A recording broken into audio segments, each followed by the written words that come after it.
Hey guys, welcome back to this place, and if you are new, then welcome here for the very first time. I am Carmen, and today we are continuing our journey with the Expanse with Season 1, Episode 7. I can't believe that we are literally like 4 episodes away from the season finale. That's crazy.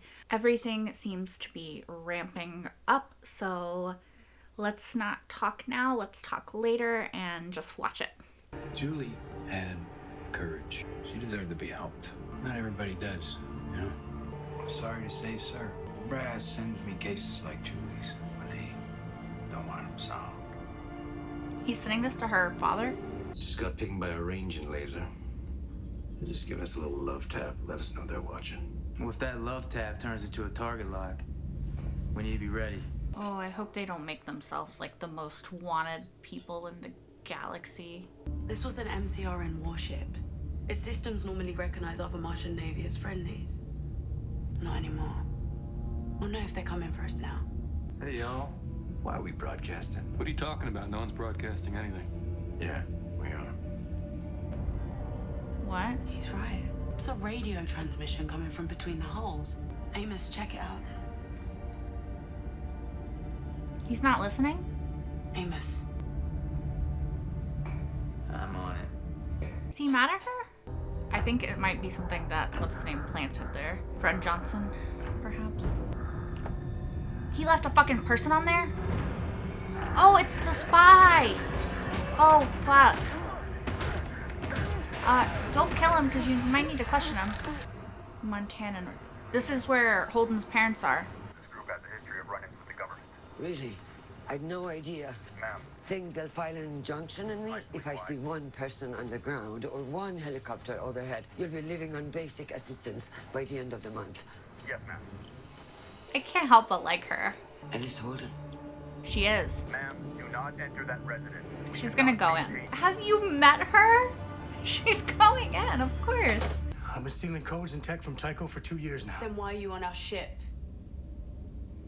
I dipped my fingers a little too deep in Fred Johnson's cookie jar. I had to get off of Tycho before his OPA leg breakers scooped me up. We launched a boarding skiff on an intercept course. They must have picked up this arsehole's transmissions. Fuck. This is not what they need. Put him in the airlock. Look, wait a minute. Fresh air it is. Do you think the Martians are gonna buy whatever story you're selling? Will you shut him up, please? No, look, you need to... Okay. He might have a Talk some more. good story. You got...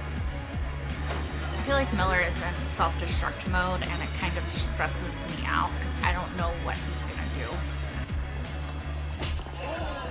Printed books. We don't see these much anymore. Are they antique? That makes me sad. Can we stop with the bullshit now? Oh, I feel like I'm gonna like her I don't too. think you're gonna be staying that long. You're not just here to tell me my son is dead. He's not. You're here because you think he had something to do with it. You haven't told me he's dead. You're dancing around it, Because he's not. letting me say it. Why is that? Jimmy's alive. Mm-hmm. Rocinante, you have been flagged for inspection per MCR Trade Regulation A066. Either way this plays out, you're dead. And I'm the one that's gonna bring you the good news. You're a loose end. This boss I used to work for in Baltimore, Baltimore. he called it the churn. The churn. When the rules of the game change. What game? Survival. The jungle tears itself down and builds itself into something new. Guys like you and me, we end up dead. Doesn't really mean anything. Or we happen to live through it. Well, that doesn't mean anything either. Amos has a kind of fucked up worldview, doesn't he? Again, I understand, but like, it's interesting. I'm pretty sure this guy was also on Supernatural at some point, just saying. Miller, you're stressing me out. I feel like he's gonna get himself killed because he's just taking unnecessary risks because he's kind of flailing. So listen, that ship you're looking for, Anubis, whatever, it never showed up here. But the funny thing is, a short-range shuttle from that ship did. Anubis 1A is still here on Eros racking up dock fees. Could be Lionel Belansky. I have intelligence that says your son survived the Donager. Now, will you stop posturing and help me keep him that way? I think you're full of shit, lady. Jimmy is my son. I carried him in my belly for 9 months. He is mine. You have no idea what you're playing with here. I pressured mine to join the Marines, or I wouldn't pay for his education. Her son's So dead. he did what was expected. That's why he was in Callisto during the insurrection. That took his life.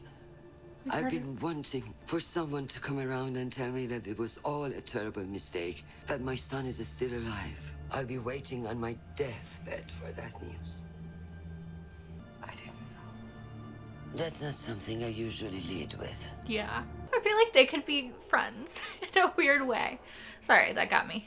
All right, knuckle dragger, come to daddy. You get the help. Congratulations. Oh no, he's gonna do something. Don't hurt Amos! And you guys are pretending to be the wrong thing. The Mickeys have been known to disguise their attack ships when they're doing covert ops. They use a special set of codes that tell other Martian ships to get lost. Donkey balls. Did you just say donkey balls? Back when I was flying transport for the MCRN, we ran across this unflagged tanker acting kind of suspect in a pirate zone. But when my captain hailed them, they just jabbered on and on, ending with the phrase, Donkey balls? donkey balls. Just like that, my captain ordered me to change my course. You guys give that skiff the proper set of codes, and they have to back off. But they don't have the proper set of For all codes. they know, everything you need should be in your code book. He's right. It should be in an operations log. I still don't trust this guy though. Where did you get that key? From what person?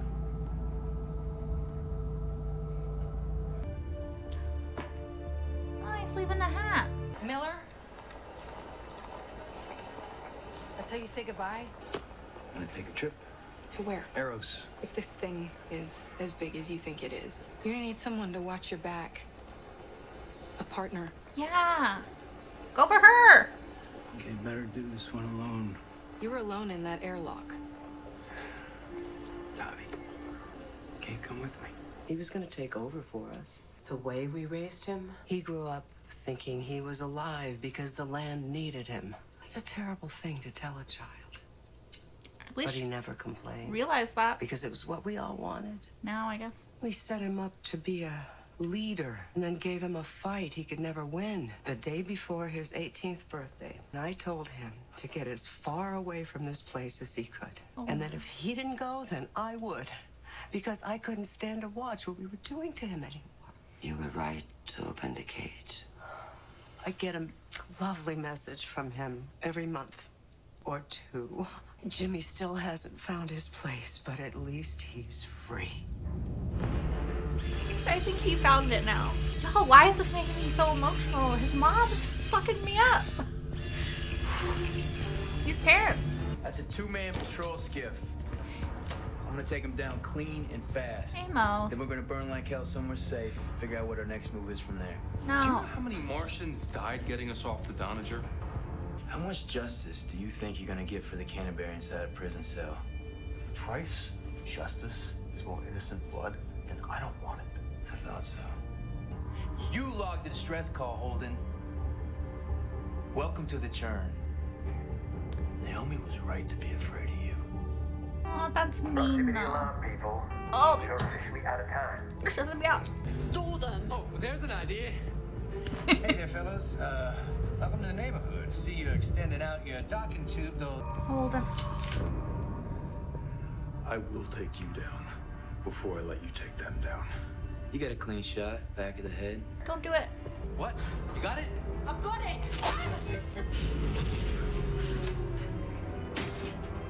Sorry to be such a pain, boys, but our power problems, they've been so ubiquitous and mendacious and polyglottal. Like a couple of donkey balls. Please work. Please work. Please work. I don't want any fucking body to die, especially not Amos. Received and understood, Rocinante. You get those comms checked out when you hit port. You boys be careful out there, here? You too, Rocinante. Safe travels. I was really scared, y'all. Like, whew, I was getting emotional. I was so scared. Son of a bitch! Can you believe that?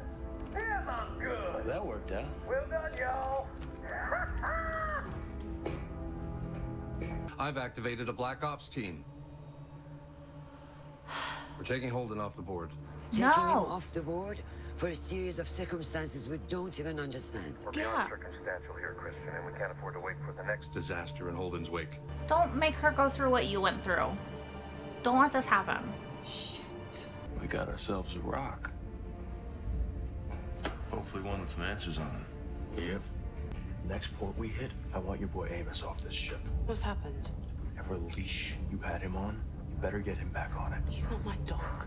Okay, so once again, as I always say, this was another really, really, really good episode of this show.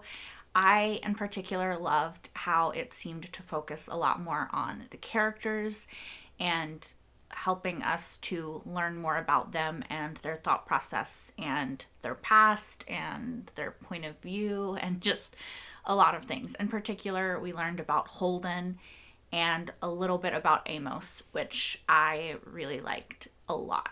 So, okay, to talk about Holden a little bit, we actually went to his farm where he grew up. Christian went to do sort of a recon mission to learn what she could about Holden to see if he was the instigator of this or not. And she talked to his mom, Alice, who is the one who carried him in her stomach, though he is the genetic mix of like 8 people, I believe. It was kind of funny because when Alice was talking, she was like, yeah, it's really important in a relationship for there not to be secrets. We tell each other everything. And then she also immediately dismissed that one guy. That was one of her husbands, I assume, which was kind of funny. Just like the dichotomy of that. But I really liked Alice and Christian and their conversations in this episode.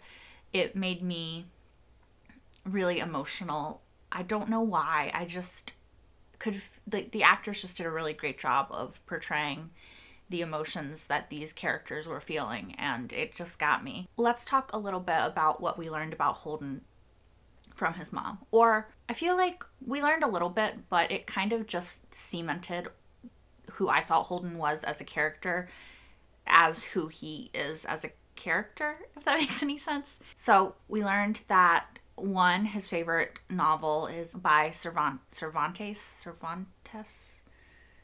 I don't know how to pronounce things, y'all. And he liked the night in it, and he didn't realize that it was a tragedy, which I do know that that guy, Cervantes, I'm not going to say it right, but I know that he's the one who wrote Don Quixote, so I'm assuming that's the novel that she's talking about. And I know that this show has a lot of references to Don Quixote, so that makes total sense. I think that it's really cool. I don't know a lot about Don Quixote, or anything really, I guess, because I haven't read it, but I kind of want to read it because I feel like I might get further insight into this show. If anybody has read this book, should I read it? Is it going to give me further insight into this show? Will I understand more references? Yeah, I don't know. But I think that it says a lot about Holden as a character, that he wanted to be a knight and that he was dedicated to taking up the mantle of the cause that his parents stood for, until his mother told him to get as far away from that place as he could, that she wanted a different sort of life for him. And I loved that moment because there's been sort of an implication that Holden's parents only had him so that they could continue to fight for this land and keep it in their family. And her telling Holden to leave would mean that nobody would inherit this land when they die, right? If they only had him, he was their only son, which it seems like he was. She's sort of giving up the cause that she's fought her entire life for in order for her son to be able to reach his full potential and become the person that she believes that he wishes to be. And I think that that says a lot about her. And I think that it says a lot about Holden that he was willing to stay there until she gave him the opportunity to leave. She freed him. And I think that Holden has proven himself to be somebody that his mother would be and should be proud of, at least from my point of view. Like his argument with Amos, which we'll talk about more later, where he is not willing to compromise his morality. I really like Holden as a character, and I think he's really interesting, and I just really like him. Yeah, I guess that's all. I just really like him. Also, during the scenes with Holden's mom and Christian, we found out that she pushed Christian pushed her son to go into the military, and that he died on Callisto, which we've heard about Callisto before in reference to Julie Mao and the mines of Callisto and how it was killing all these people and everything. So that's interesting that there's a connection there. And now Christian blames herself for the death of her son because she pushed him into this career because it was the family business kind of, and now he's gone and she wishes that she hadn't done that. It was a really great moment, I think, to get further insight into Christian. And I really, really like her as a character as well. And I think that hopefully her having that conversation with Holden's mom and then talking to the UN guy and finding out that they are going to take out Holden because they think that he has something to do with it, even though she's telling them that he doesn't. I hope that it's going to make her act in defense of Holden because she knows the truth. We'll see. I don't know if she will or not, but I would like that for her as a character, to not make this woman go through what she went through, especially when she knows that Holden has nothing to do with it, which he doesn't, except for answering a distress signal because, again, he's the kind of person who can't leave somebody out to die in space if he thinks that he can save them. We learned a little bit more about Amos in this episode as well, and sort of his mindset going into things. He seems to be very upset at Naomi right now. I think he's hurt because he thinks that she doesn't trust him and she sees him a certain way, and so he's kind of acting out a bit because of that. And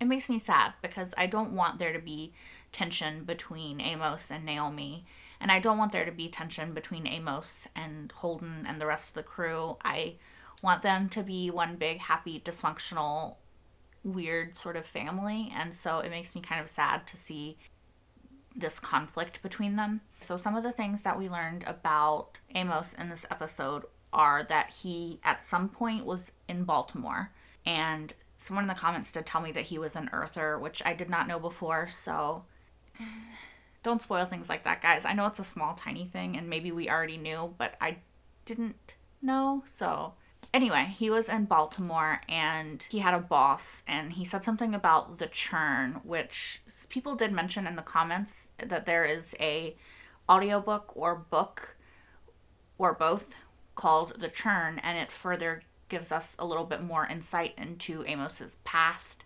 So I am interested in reading that. I don't think I'm going to read it right now because I kind of like discovering little things about Amos in the show and knowing just what the show is telling me and learning as I go.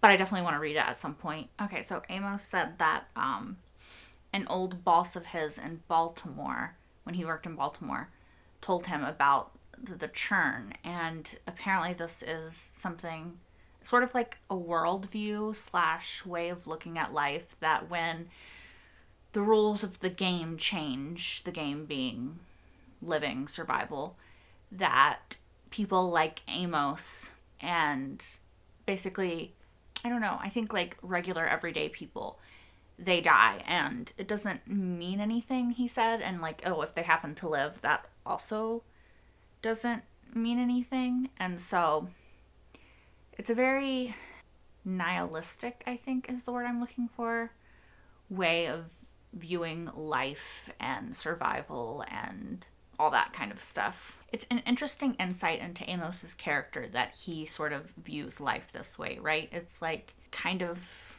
meaningless in a way. If living and dying doesn't matter, then what does matter, you know?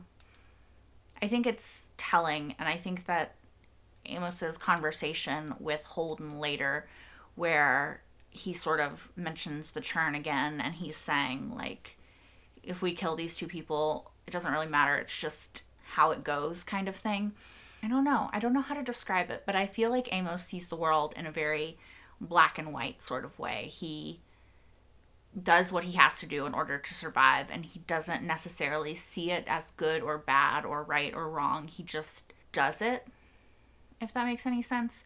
Whereas Holden is kind of the opposite, right? He very much sees a right and a wrong, and he's very tied up in the implications of doing right and doing wrong and good and bad and his sort of impact on the world. And he wants to leave the world a better place. He wants to make the world a better place. Whereas I think Amos doesn't view himself or Holden or people like them as really having any sort of power to make the world better or worse one way or the other. At least that's the way that I'm reading it. I could be reading Amos wrong. But if I am, hopefully we learn more about him and I uncover more of his secrets and discover why he sees the world this sort of way. Knowing that he's an earther, knowing that he grew up in places like brothels and stuff like that, it's kind of easy to understand why he would see the world this way, as opposed to Holden, who grew up in this beautiful farm country and was kind of allowed to have these sort of ideals, whereas Amos was not allowed to have those sort of ideals because he was hit with the reality of what the world is like very young. And I think he was told from a very young age, and this is just me trying to find insight into his character. We haven't been told this, but based on what we know of Amos so far, it seems that he was told from a very young age that he didn't have a lot of agency over his own fate or a lot of ability to change his fate, his life, the lives of those around him. He does seem to care if people are treated well, because he asked the working people at the club/brothel if they were being treated well, and he said that it was important that they were. So, I don't know. I find Amos a very interesting character, and I don't think I've deciphered him yet by any stretch of the imagination, and I definitely want to, because I don't think that the guy who was talking and said he was just an animal, I don't think he understands who Amos is. And I think that when we learn more about Amos, or I learn more about Amos, then I'll be able to decipher his character even better. Because right now he's a little bit of a Dean Winchester in early seasons, right? At least that's kind of how I'm viewing him. So we'll see how my view of him changes over the course of the show. But I really like him. I think Amos is maybe the character I'm most interested to learn about. But Holden is the character that I am most invested in, because I don't know, actually. I think Holden and Amos are kind of my faves right now. And Christian, I like Christian a lot.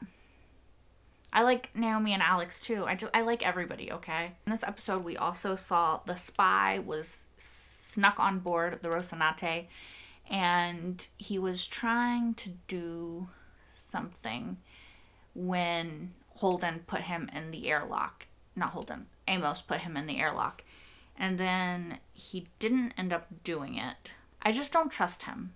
Like, I did want them to talk to him and for him to help them get out of this mess, because obviously he has an interest in surviving. So I thought that he would be helpful at least up to that point. But now that they have survived, I don't think I trust him. I also don't like the way he talked about Amos.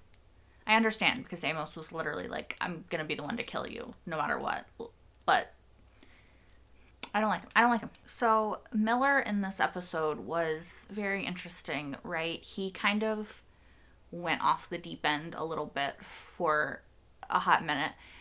And I was kind of worried about him, because I felt like he was really kind of in this self-destruct mode, and he was itching to start a fight, to start something he wasn't going to be able to finish, and it was going to get him in a lot of trouble. But luckily, he got diverted from that and back onto the Julie Mao thing when that guy sent him the message saying that the ship, the little shuttle ship, had landed on Eros, and he got diverted back to his mission of finding Julie Mao. I want him and Octavia to be together because I think that they would be cute and I think that they would make sense. And I kind of worry that they might push a romance storyline with Miller and Julie, and I don't want that. I honestly didn't see romance there, but somebody in the comments said that, you know, they thought he might be fixated on Julie, which was why he didn't kiss Octavia in the last episode. And I wasn't reading it that way, but now that somebody put that in my mind, like, I can see it, and I really hope that that's not where it's going, because I don't like that idea. It doesn't fit Miller to me. I don't know. I don't know anything about Julie except what we've heard secondhand, though, so maybe, I don't know. We'll see. We'll see how this plays out, but I really like Octavia so far, and I want to see more of her. Also, where is Havelock? We haven't seen him in, like, forever. Does he come back at some point? Hopefully. We also saw towards the end when Holden was talking to Naomi, which I forgot to bring up earlier, that he wants Amos gone. And I don't want that. I want them to be a big, dysfunctional, happy family, like I said before. So I hope that Naomi can figure out what's going on with Amos. I hope they can get past this bump in their relationship and they can be besties again or whatever they were before. I want Amos on board because I like him and I think that he's a good addition to the crew. So we're going to have to see how that goes, but hopefully well. All right, so I think the last thing I want to talk about, and it's only going to take a second, is the silly messages that they had to say in order to convince Mars that they were a Black Ops team. And I love that at the end, Alex just included donkey balls in there because why not? I mean, just in case it could help in some way. Okay, I think that is all I have to say about this episode. We saw Miller is headed to Eros. Holden and company are also headed in that same direction. And they're maybe looking for the same person. I don't know. And yeah, I'm excited to see where all of that goes. As always, please leave your comments in the section down below. And until next time, bye guys.